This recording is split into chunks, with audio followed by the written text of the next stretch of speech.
Hello everyone, welcome back to Pavi designers. இன்றைக்கி வந்து நம்ம ஒரு க்யூட்டான போ எப்படி பண்ணுறதுன்னு தான் பார்க்க போகிறோம். ஹேர் கிளிப்ஸில், ஹேர் பேண்ட்ஸ்லலாம் யூஸ் பண்ணிக்கலாம், பேபிஸ்க்கு பண்ணிக்கலாம், நம்மளுக்குமே கூட பண்ணிக்கலாம். இந்த மாதிரி 4x4 சைஸில் ஒரு ஸ்கொயர் டைப்பில் ஒரு கிளாத் கட் பண்ணி எடுத்துக்கிட்டேன். மேலேருந்து ஹாஃப்க்கு ஒரு மடியும் கீழேருந்து ஹாஃப்க்கு ஒரு மடியும் மடித்து எடுத்துக்கணும். மடியும் இந்த சென்டர் பாயிண்ட் பார்த்துட்டு லெஃப்ட்லேருந்து ஒரு மடி, அதுக்கப்புறம் ரைட் சைட்லேருந்து ஒரு மடி, கரெக்டாக சென்டரில் ஒரு கை வச்சுக்கோங்க, இல்லை ஒரு மார்க் கூட பண்ணிக்கோங்க. பண்ணிவிட்டு இந்த மாதிரி மடித்து எடுத்துக்கோங்க. அதாவது 4 கார்னருமே நம்ம கையில் இருக்கணும், அந்த மாதிரி பார்த்துக்கோங்க. அதுக்கப்புறம் நார்மலாக ஒரு நீடிலில் நூல் கோர்த்துட்டு இந்த மாதிரி நான் போடுற மாதிரி ரன்னிங் ஸ்டிச் வந்து போட ஸ்டார்ட் பண்ணுங்கள். இந்த மாதிரி ரன்னிங் ஸ்டிச் வந்து நீடிலில் மட்டும்தான் எடுத்துகிட்டே போகணும். நம்ம மேலே குத்தி கீழே குத்தி ஈவனாக ஒரே சைஸில் வர மாதிரி அப்படியே குத்திகிட்டே வாங்க. குத்திட்டு அப்படியே மேலே எடுங்க. இந்த வீடியோ வந்து நம்மளோட சப்ஸ்கிரைபர் சந்தியா கேட்டதுக்காக தான் இந்த வீடியோ மேக் பண்ணியிருக்கோம். இந்த மந்த் வந்து சப்ஸ்கிரைபர் மந்த். அதாவது நீங்கள் என்னென்ன போட சொல்லி ரெக்வஸ்ட் பண்ணுறீங்களோ, இன்றைக்கி இன்ஸ்டாகிராமில் சொல்லலாம், இல்லை யூடியூப் கமெண்ட்ஸில் சொல்லலாம், இல்லை வாட்ஸ்அப்பில் சொல்லலாம்.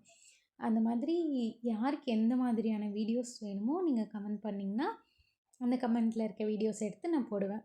அதாவது முழுக்க நம்ம ஹேண்ட் மூலியமாக செய்யக்கூடியது, அதாவது ப்ளவுஸ் டிசைன்ஸு, அப்படி இல்லைனா ஹேண்ட் எம்ப்ராய்ட்ரி, ஆரி எம்ப்ராய்ட்ரி, ப்ரூச்சஸ், அப்படி இல்லைனா இந்த ஹேர் போ, ஹேர் கிளிப்ஸு, அந்த மாதிரி ஐட்டம்ஸ் எல்லாம் என்னென்ன சொல்கிறீங்களோ, என்னென்ன ரெக்வஸ்ட் பண்ணுறீங்களோ அந்தந்த வீடியோஸ்லாம் நான் போடுவேன். நெக்ஸ்ட்டு மறுபடியும் இன்னொரு கிளாத் எடுத்துக்கணும். ஒரு இன்ச்சுக்கும் அப்புறம் கீழே ஒரு 3.5 இன்ச்சுக்கும் எடுத்துக்கோங்க. எடுத்துகிட்டு இதையும் 2ஆக மடிச்சுட்டு இதுலேயும் ரன்னிங் ஸ்டிச் போட்டுக்கோங்க.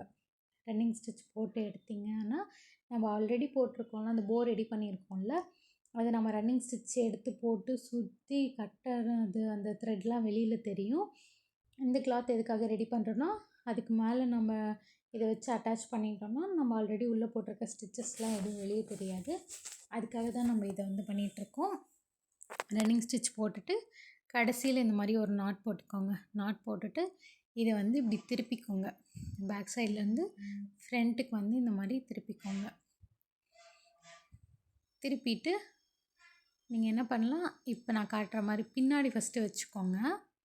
பின்னாடி வச்சுட்டு அப்படியே சுற்றி எடுத்துகிட்டு வந்து மறுபடியும் வச்ச இடத்துலையே இதோடதையும் வைங்க. வச்சுட்டு சிசர் வச்சு நீங்கள் கட் பண்ணிக்கோங்க. கட் பண்ணிவிட்டு நீங்கள் க்ளூ வச்சும் இதை அப்ளை பண்ணிக்கலாம். அப்படி இல்லை அப்படின்னா நார்மலாக நூல்லையும் தைச்சிக்கலாம். நீங்கள் வந்து தைக்கிறது தான் பெஸ்ட்டு. இல்லை எனக்கு வந்து கம் போட்டால் பிடுங்கிரும், அந்த மாதிரி ஸ்டிக் ஆகாது அப்படின்னு நினைக்கிறவங்க நீங்கள் ஸ்டிச் பண்ணிக்கலாம். இதுக்கு மேலேயும் இதே மாதிரி தான். இது எல்லாத்தையும் சேர்த்துன மாதிரி ஒரு 2 ஸ்டிச் மட்டும் போட்டுக்கோங்க. ஒரு 2லேருந்து 3 ஸ்டிச் போட்டுட்டிங்க அப்படின்னா இது நல்லா ஸ்ட்ராங்காக நின்றும். அதே மாதிரி நிறைய பேர் கேட்குறீங்க எப்படி கீழே நாட் போட்டு முடிக்கிறது அப்படின்னு. இப்போ நான் போடுறேன் பாருங்கள். நீடில் விட்டுட்டு அது மேலேயே ஒரு ரொட்டேட் பண்ணி எடுத்திங்கன்னா அதுதான் நாட்டு. நெக்ஸ்ட்டு வந்து நம்ம கிளிப் ஸ்டோன்ஸ் ஆட் பண்ண போகிறோம் இதில். இந்த மாதிரி இதுக்கும் வந்து இந்த நீடில், இந்த கிளிப் ஸ்டோன்ஸ் எல்லாமே வந்து குட்டி நீடிலில் மட்டும்தான் உள்ளே போகும். நம்பர் 9, நம்பர் 10லலாம் உள்ளே போகாது. ஜர்தோசி நீடில் இருக்கும் பார்த்திங்களா, அந்த ரொம்ப குட்டி ஹோல்ஸாக இருக்கும். அந்த ஹோல்ஸ்குள்ளே தான் வந்து இந்த மாதிரி கிளிப் ஸ்டோன்ஸ் எல்லாம் உள்ளே போகும். உங்களுக்கு எங்கெங்கெல்லாம் கிளிப் ஸ்டோன்ஸ் வேணுமோ அங்கெல்லாம் இந்த மாதிரி நீங்கள் கிளிப் ஸ்டோன்ஸ் வச்சு அரேஞ்ச் பண்ணிக்கலாம். நம்ம சப்ஸ்கிரைபரை கேட்டதுக்காகவும் ப்ளஸ் எனக்கும் மைண்டில் ஒரு விஷயம் இருந்தது, இந்த விஷயத்த உங்கள் கூட ஷேர் பண்ணிக்கலாம் அப்படின்ற மாதிரி. எனக்கும் ஒரு கிட் இருக்காங்க, கேர்ள் இருக்காங்க. அவங்களுக்கு நான் எப்போவுமே இந்த மாதிரி கிளிப்ஸ் எல்லாம் கலெக்ட் பண்ணணுன்னு ரொம்ப ஆசையாக இருக்கும். ரொம்ப ஆர்வமாக கலெக்ட் பண்ணுவேன் எல்லாமே. நான் லாஸ்ட் டைம் இந்த மாதிரி ஒரு ஹேர் கிளிப் கலெக்ட் பண்ணும்போது அவங்க ட்ரெஸ்ஸுக்கு மேட்சிங்காக பண்ணும்போது நியர்லி ஒரு 40 ருபீஸ் வந்தது.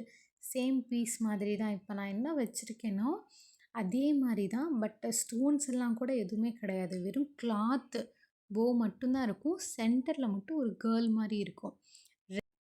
இப்போ தான் இந்த வீடியோ முடிச்சப்புறம் தான் தெரியுது நம்ம ரொம்ப அதிகமாக காஸ்ட்டு கொடுத்து வாங்கிட்டோமோ அப்படின்னு. நம்ம நிறைய பொருளுக்கு யோசிப்போம், இது காஸ்ட் அதிகம் காஸ்ட் அதிகம்னு. பட் நம்ம கிட்க்குன்னு வரும்போது நம்ம எந்த காஸ்ட்டையுமே நம்ம யோசிக்க மாட்டோம், நம்மளாக வாங்கிடுவோம். ஆனால் இந்த இது பண்ணி முடித்த வாட்டி தான் எனக்கு தெரியுது இதுக்கு எவ்வளோ காஸ்ட் ஆகிருக்கும் அப்படின்ற மாதிரி. கிளாத்து நார்மலாக நம்ம வீட்டில் இருக்க கிளாத் தான் நம்ம யூஸ் பண்ணுறோம். நூலில் கொஞ்சமாக யூஸ் பண்ணுறோம்.